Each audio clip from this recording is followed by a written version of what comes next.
நேர்களே அன்பு வணக்கம். பாலஸ்தீனிய தலைநகரம் ராமல்லாவிலிருந்து இணைந்திருக்கின்றோம். நம்மிடையே பாலஸ்தீனிய அத்தாரிட்டி ராமல்லாவை மேற்கு கரையை ஆளக்கூடிய பாலஸ்தீனிய அத்தாரிட்டியுடைய முக்கிய நிர்வாகி, அதனது துணை பொதுச் செயலாளர், கல்வி, உயர்கல்வி உள்ளிட்ட இலாக்காக்களுக்கு அமைச்சராக இருந்து இந்த அரசை நடத்தக்கூடிய அபு மாசனுக்கு ஆலோசகராகவும் இருக்கக்கூடிய டாக்டர் சப்ரி சைதம் நம்மோடு இருக்கிறார். Thank you very much, sir. Before we talk about the conflict and the ongoing war, Palestine and India have shared historic relations, very strong bonds. What is your assessment of the Indian position taken in this current round of conflict? I would say welcome to Ramallah. Good to see you. I had hoped to be receiving you in different circumstances, but now that the war is prevailing, we have to talk about the misery and anguish of the conflict. It's always been a great honor to be working with our Indian friends. We have shared history, we have shared solidarity, and we have shared common positions in international arenas and local circles in which India has been a formidable supporter of Palestine and a carrier of the hope, of the message of hope for Palestinians, for the realization of a Palestinian state and the adoption of a different future, a future of hope, prosperity, coexistence. But quite recently, India has been needing a lot of encouragement from our side to repeat history in terms of support. We appreciate what you are doing, but we expect more to see from the Indian people and the Indian government at large of support that's needed for Palestinians. Is it correct to say you're slightly disappointed about the position the Prime Minister Narendra Modi-led regime has taken on this current conflict? I would say, you have to be fair in your reporting. You have to be fair in commenting on the situation as is, and you have to be fair in transmitting the message that's coming out of Gaza. I have lost 44 members of my own family, from my immediate family. In Gaza? In Gaza, one of whom is a fine 18-year-old girl who earned her highest score in high school in Palestine for 2023, so just started college, and another doctor surgeon at the Shifa hospital who was killed after 7 days of work formidably and furiously at the hospital to save a lot of lives. Why kill them? Why kill 2 million people for the sake of chasing a specific party in Palestine or expressing your own anger? That's not the way forward. If you don't uphold humanity, history will not be having any mercy on you. And I would say, we collectively as Palestinians deserve to live, and Israel has to accept the policy of live and let live. You cannot have the cake and eat it all. But Israel says its response to an unprovoked attack by Hamas, what happened on the October 7th this month, was tragic, horrific to say the least. So do you condemn that horrific acts by Hamas? I would say, would Israel condemn now the killing of almost 6,000 Palestinians, the majority of whom are women and children, as a representative of the Palestinian Authority, as a member of the Central Committee of Fatah, which is chaired by Chairman Abbas and previously by Chairman Arafat? I would say, we have stood for peace, we have advocated peace, we have worked tirelessly to push the international community to recognize the very resolution it had passed, the resolutions for the recognition of self-determination for Palestinians. Why are we here today? It's because this conflict was never resolved.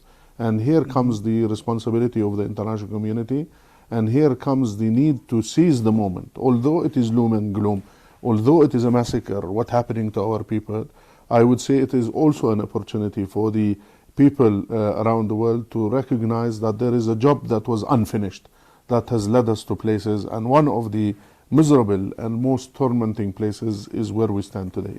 Do you think the Hamas represents the Palestinians?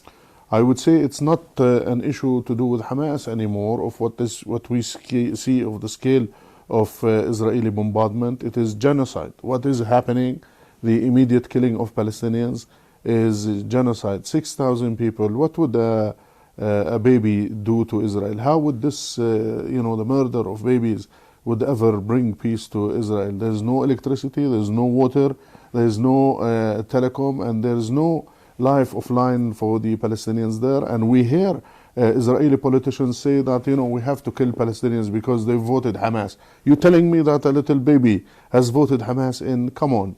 Where is humanity? What happened to the world? I think, humanity needs to wake up.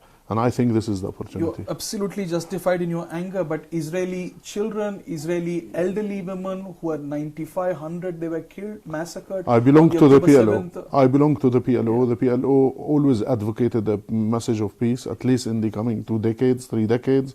It has signed the Oslo Agreement. It was hopeful that out of the peace process we will get peace. But instead, out of the peace process, Israel wanted the process. It has expanded settlements. It has annexed more land. It has injected more and more settlers on Palestinian territory that was categorized by India and the international community as occupied territory. Israel was serving its geographical appetite on the expense of Palestinians. I think it is time for the international community to recognize the importance of ending the conflict. So PLO represents the Palestinian people and Hamas not? I would say, the international community at large knows officially who represents the Palestinian people and where. And I would say, you can still seize the moment, talk to the PLO, talk to the Palestinian people about resolving the conflict. So you're still being ambiguous. Hamas does not represent the Palestinian bombardment of Palestinians is not going to represent any hope for the future. I would say, despite the fact you are trying to get the answer regarding Hamas, I would tell you what we see in Gaza is not targeting Hamas only. It is targeting civilians. Out of the 6,000 people that have been killed, there is more than 2,000 children. There is about 1,000 and more women. Why kill them? What would that mean? If anything, it will entrench both sides. It will deepen hatred. It will encourage incitement. And it will make the formula of coexistence null and void, sadly. I spoke to an Israeli former Prime Minister, Mr. Ehud Olmert. He feels it was Benjamin Netanyahu's one-state policy and his certain concepts that encouraged Hamas's activity and weakened the Palestinian Authority. Do you think this is the root cause of what we are facing, what we are in midst of right now? I mean, don't look at the situation focusing on the developments that have taken shape over the last 2 weeks. You have to look at the history of conflict. 75 years where India, on many occasions, day in, day out, reminded the international community that here is a job that is unfinished, which is the realization of UN resolutions. You cannot pick and choose.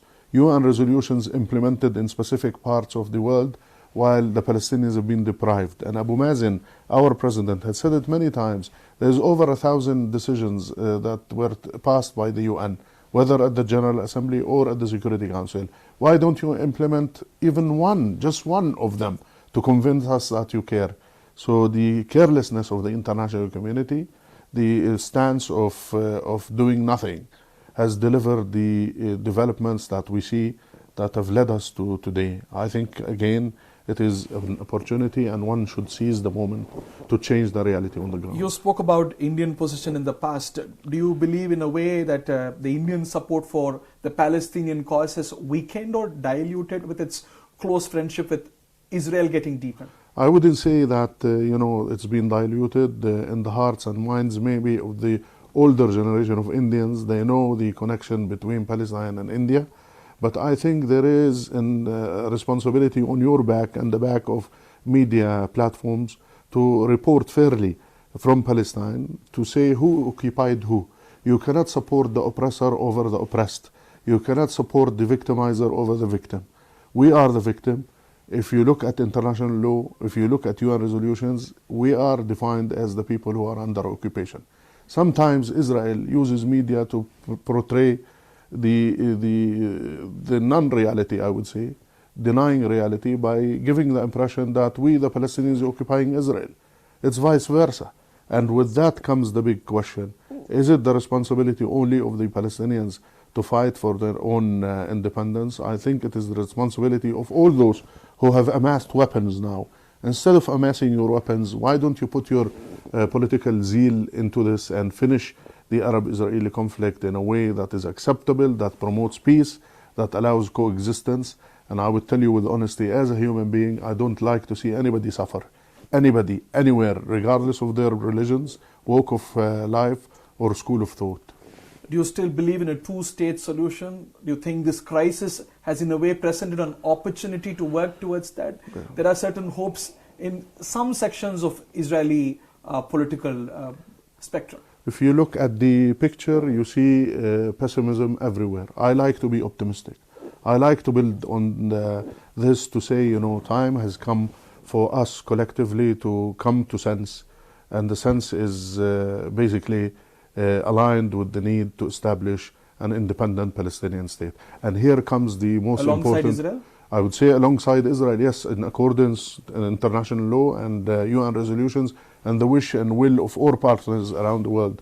But I would say with activities taking place, with hostilities, with genocide, with killing of innocent women and children, this creates the hard feelings which it becomes difficult for Palestinians to entertain the thought of any coexistence whatsoever, and same applies to Israelis. That's why I say seeding in hatred will not help you. And here we count on our Indian friends. Don't take sides. I don't want you to be biased. Be fair to your friends, to the old comrades of yours, to your brothers, the Palestinian people whom you have long supported and long endorsed the struggle for independence. So do you think there is a new bias in the Indian side? I would say, I had hoped to see more from India. I had hoped to see more activity, more engagement. And India is an extremely big country, bigger than what it imagined. Do you see a pro-Israel Palestinian people have a lot of Indian respect. government's policy? I think there is a lot of commercial activity that's influencing political decisions. Between Israel and India? I would say indeed we need to see more and more engagement from the Indian government with the Israeli government. I would like to see India use its connections to stop and cease hostilities. What role do you expect India to play? I would say India has a major role to play at the UN by advocating a ceasefire. India has responsibilities in different platforms and different institutions, different associations, whereby it can bring about the support of Palestinians by ending the conflict, by drawing sense in, by emphasizing the importance of a world dialogue to end the Arab-Israeli conflict and promote the message of peace. And also India can support the Palestinians in rebuilding what has been demolished in Gaza. It has done and played a major role in supporting Palestinian development in the past. Now it has to support the relief of Palestinians that have been affected by the war, existing war and before, and also support institution building in Palestine and come to being the realization of a Palestinian state. So do you believe India is the right candidate to do all this? India has always been close to heart, no matter what happens. And I think the Palestinian people at large will never forget the legacy of Gandhi and successors. Yasser Arafat called Indira Gandhi his own sister. Well, I've had the pleasure of... India, right? I've never been to India, sadly, but I would like to go. I know how Palestinians perceive India and how much respect they have for India. So if India plays a major role as an interlocutor, it means a lot to Palestinians. So let this be a message of encouragement. Can you recollect what Yasser Arafat used to say about India, Mrs. Gandhi and so on? I have had a lot of encounters with Chairman Arafat in which he looked at India as a sister country, as a even representative of the aspirations of the Palestinian people, and also the struggle of Indians in their statehood, in their fighting against colonization, and their independence was a message of hope which Arafat kept on praising. And we continue to praise and celebrate, and we count on you and your good people and the government of India to bring about a different reality. What is your message to Prime Minister Narendra Modi? I would say, you have played a major role in advocating a connection with Israel. You have deepened the relationship between India and Israel. I would like to tell you that peace for Israel means peace for the Palestinians. Advocate justice to be prevailing and work for the collective coexistence of Palestinians and Israelis. We see tragedies in Gaza, which is unfolding every day. There are raids and attacks. But how is the situation in West Bank? How has life changed in the West Bank too after the October 7th and the war that subsequently began?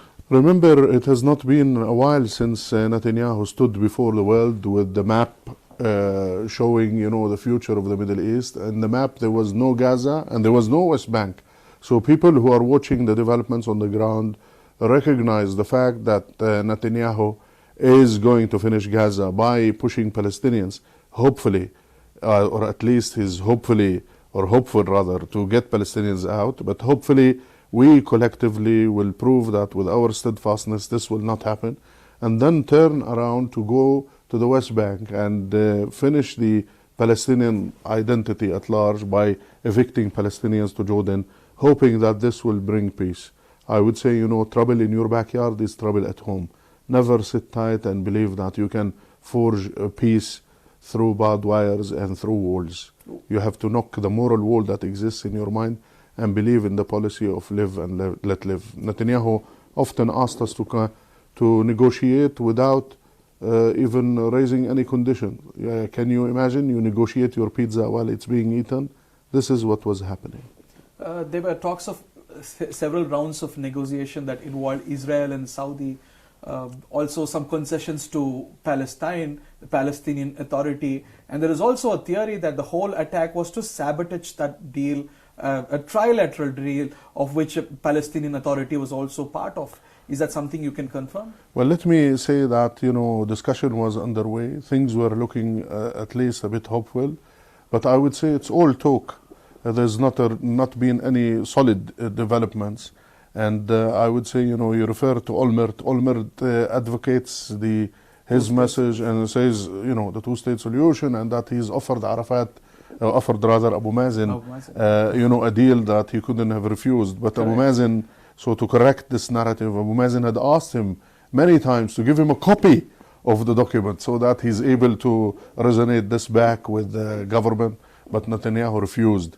And it was in his dying moments, Olmert refused, and that was in his dying moments in office. So I would say anything that is not solidified, anything that's not written on paper and signed is just hopeful thinking. What did MBS, the Saudis, advocate for you as a part of their peace deal with Israel? We have heard their position, we have seen their stance, and we admire their determination that if the Arab-Israeli conflict not resolved, there will not be peace in the region.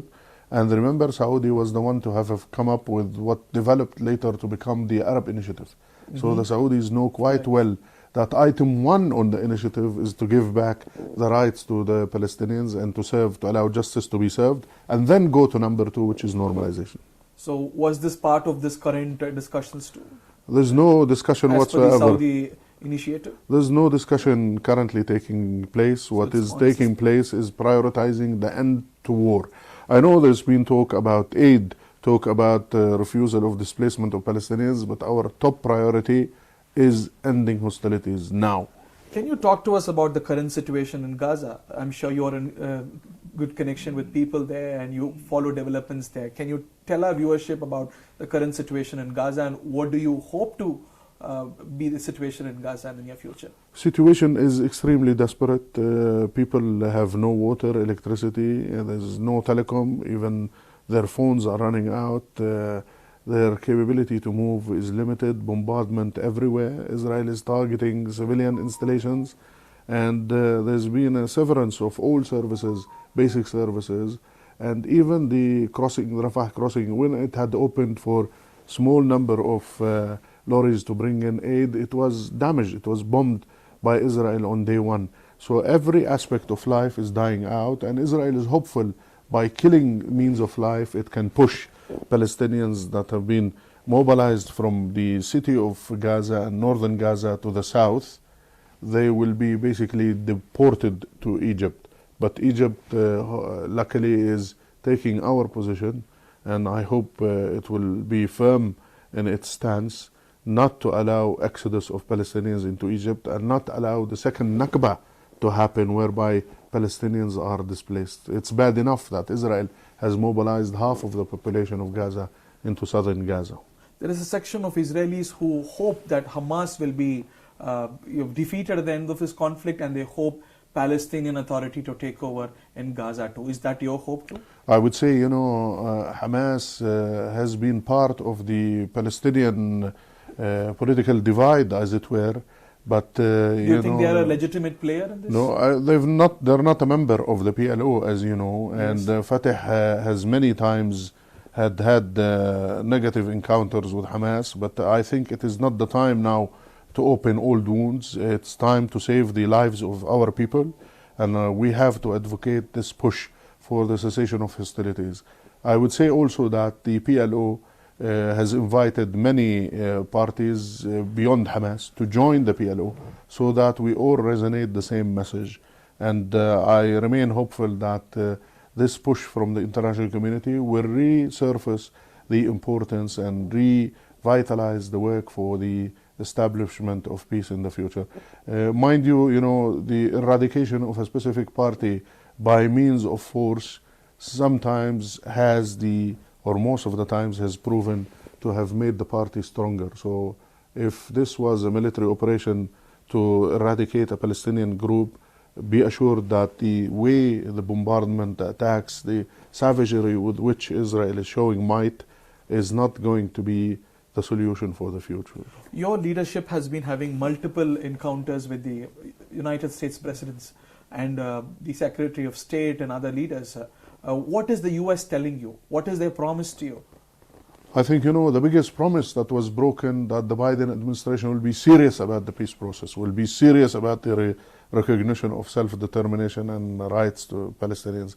And we have not been the ones. It was an American initiative by Biden to promise the leadership that it won't be a reflection of the Trump administration. But so far, he has followed on one Trump aspect, which is the so-called Abrahamic Accords and normalization with Israel. Given emphasis to that, and not given emphasis to the recognition of Palestinian rights, to the establishment of a Palestinian state, of cessation of hostilities, of the refusal to recognize Israel's unilateral acts in the West Bank and confiscation of property and land, and more introduction of settlers onto our own territories, has led to the biggest failure in history. So you're disappointed about Biden administration's policy? Extremely disappointed. I think, one of the reasons as to why we stand here, because America did not do the job it had promised to do, and has not allowed the two-state solution to prevail. Day in and day out, President Abbas asked Biden, if you believe in two states, your narrative is about two states, why not go to the UN and recognize Palestine as a full-fledged member state? Discussion dies there, and we start, getting the diplomatic answers. It's no time for diplomacy now. There is time for action. In this round of conflict, he has had multiple calls with your leadership, Abu Mazen and several others. What are they saying in this round of conflict? What are they insisting you? What are they telling you about this current situation? Priority is for cessation of hostilities. Mm-hmm. We see an ongoing massacre taking shape. We have to stop hostilities. Israel has to cease fire, and then we open all files and discuss all issues. So far, Israel is adamant. What is the US telling you that they're doing? The US is saying that, it wants to see Israel abide by international law, even in their combat. They say they want to open human corridors to allow human aid to flow into Gaza. This is good, but the best approach to matter is to ask Israel to cease hostilities, come back to the table, and revitalize a political track. What about the hostages? I would say that's an issue that needs to be settled and needs to be discussed. And I would say, under the continuation of bombardment, that is complicated, very complicated. What would you like to tell our viewers at this end of this interview? I would say, India is India, close to heart, close to mind, and India can play a bigger role than it's playing. And its government has to come and believe in the message of peace as the way forward, and can believe in itself in trying to be an advocate for a revitalization of a political track that leads to the realization and recognition of Palestinians' dreams and aspirations. Thank you very much, sir. Let's hope that peace prevails in this region. Thank you very much. பாலஸ்தீனிய நிர்வாகத்துடைய முக்கிய தலைவர் நமக்கு அளித்த பேட்டியை கேட்டோம். இருநாட்டு தீர்வு அவர் வலியுறுத்துகிறார். ஒரு பாலஸ்தீனிய தேசம் உருவாவதுதான் சரி. இந்தியா கிட்ட எங்கள்கிட்ட இன்னும் எதிர்பார்ப்பு இருக்கு. அமெரிக்க நிலைப்பாடு ஏமாற்றம் அளிக்கிறது அப்படிங்கிறது அவருடைய பேட்டியுடைய முக்கியமான சாராம்சமாக இருக்கிறது. ஒளிப்பதிவாளர் லூக்கஸுடன் பாலஸ்தீனிய தலைநகரம் ராமல்லாவிலிருந்து ஹரிஹரன். செய்திகளை உடனுக்குடன் தெரிந்து கொள்ள உடனே சப்ஸ்கிரைப் பண்ணுங்க.